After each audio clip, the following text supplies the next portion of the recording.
Sejak diterapkannya program penegakan disiplin protokol kesehatan di beberapa titik di Kota Banjarmasin, terutama di kawasan pasar tradisional, Wali Kota Banjarmasin mengklaim kesadaran masyarakat mulai tumbuh dan memahami akan arti pentingnya kesehatan di tengah pandemi COVID-19 yang terjadi saat ini. Klaim dari Wali Kota Banjarmasin, Ibnu Sina, disampaikan usai melakukan peninjauan keliling bersama unsur Forkopimda Kota Banjarmasin Sabtu ke berbagai pusat perbelanjaan, rumah ibadah, dan pasar tradisional. Dari beberapa titik yang dikunjungi, Wali Kota melihat langsung kesadaran masyarakat, terutama dalam menggunakan masker, menjaga jarak, dan mencuci tangan. Ya, hari ini kita keliling ke beberapa titik pantau untuk program penegakan disiplin protokol kesehatan. Dari 58 titik pantau itu memang tidak semuanya kita kunjungi, tetapi cukup mewakili lah.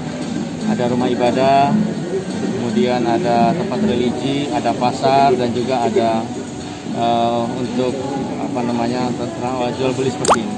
Nah, kami berharap dari pantauan ini kita akan lakukan evaluasi, tapi sementara kami melihat bahwa tingkat ketaatannya sudah semakin baik. Minimal penegakan protokol penggunaan masker dan juga menjaga jarak.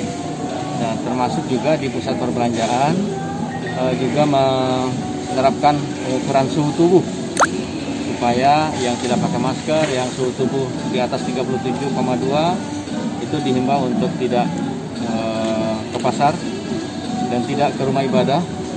Tadi bagus himbauan di salah satu rumah ibadah itu saya lihat, artinya yang sakit, yang flu di rumah saja daripada menyebarkan penyakit ke jamaah yang lain. Nah, kalau di sini terpenuhi untuk social distancingnya, physical distancingnya terpenuhi. Nah, kemudian juga mereka menerapkan tadi buka tutup. Jadi kalau agak penuh tutup dulu, nah, kemudian kalau sudah agak longgar bisa masuk. Namun di sisi lain, Wakapolresta Banjarmasin AKBP Sabana Atmojo mengatakan, meski kesadaran masyarakat mulai terlihat, namun kasus COVID-19 di Kota Banjarmasin masih tinggi. Hal senada diungkapkan Dandim 1007 Banjarmasin, Kolonel Infantri Anggara Sitompul. Pihaknya bersama-sama Polri akan lebih memperketat pengawasan pelaksanaan penegakan disiplin yang mengacu pada protokol kesehatan. Setelah PSBB ketiga ya, yang 10 hari itu, ternyata tingkat masih tinggi ya, tingkat penyebaran COVID di Kalimantan Selatan ini, khususnya di Banjarmasin, salah satu yang tertinggi. Untuk itu kita saat ini kita giatkan kembali ya, penjagaan di tempat-tempat ramai. Jadi TNI dan Polri ya, kita melakukan penjagaan terhadap titik-titik yang sudah dilakukan oleh tim gugus tugas ya, ada 59 titik sampai 60 titik ditetapkan semua. Di situ ada TNI, ada Polri, ada Pol PP, ada Dishub. Jadi semua bergabung. Mereka ada yang di pintu masuk, ada juga yang melakukan sosialisasi. Jadi di pintu itu masuk dicegat semua, kemudian di dalam ada yang sosialisasi keliling. Nah, sosialisasi lah ini kadang yang memberikan juga ada pemberitahuan kepada masyarakat di dalam. Misalnya nggak pakai masker, harus pakai masker. Tapi kalau di luar, ketemu di luar, disuruh kembali, ya. Nggak pakai masker, suruh pulang. Protokol kesehatan itu kan banyak. Penggunaan maskernya, kemudian pengaturan distancingnya, kemudian juga cuci tangannya. Secara umum itu sudah ada, ya, pengukuran suhunya. Tapi memang kendala di pasar-pasar kecil itu distancing memang, karena gang-gangnya sempit. Jadi memang kita harus terus-menerus teman-teman yang di lapangan itu untuk menghimbau ya.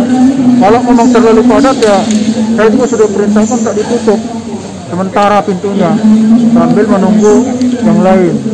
Nah, ini akan kita evaluasi terus seperti apa kira-kira mekanisme yang baik sehingga distancing ini paling tidak bisa memberikan gerak agak sedikit leluasa lah kepada pengunjung. Karena kesulitannya itu. Anggara Sitompul menyadari imbauan jaga jarak sulit diterapkan di pasar-pasar tradisional yang kecil dan sempit, sehingga pihaknya hanya melakukan rekayasa keluar masuk pembeli secara bergantian agar tidak terjadi kerumunan. Dari Banjarmasin, Beben dan Hamdiah, Banua Pos TV melaporkan.